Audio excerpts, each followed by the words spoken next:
Nacionalnog odbora Svetosavskog društva, najverovatnije će doći kod svakog od vas u stan. Nemojte nas vraćati, molim vas.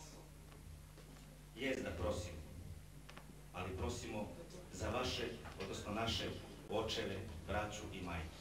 Sveti Sava jednom prilikom rekao fino: odite kod svakog i zatražite dar Božji u onoj meri koliko vam može pružiti, a onaj koji vas na tako drzak način odbije, istresite, odnosno otresite noge ispred praga tog neke prokleta kuća i dom taj koji vas je vratio.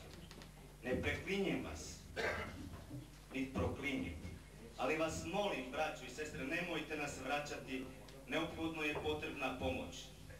Pomoć koja će biti u novcu i u lekovima. Vidimo tamo najstariju među nama, možda i najstariji gost ove Mićine proslave, doktoricu Đurđevku. Vidimo tamo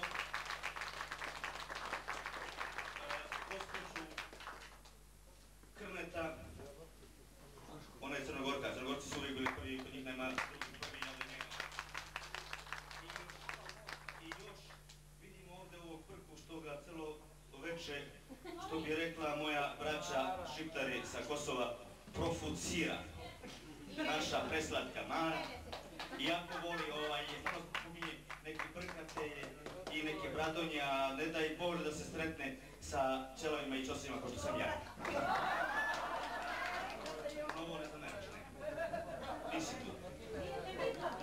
Zato, braćo, nemojte nas vraćati kada vam se budemo obraćali za pomoć,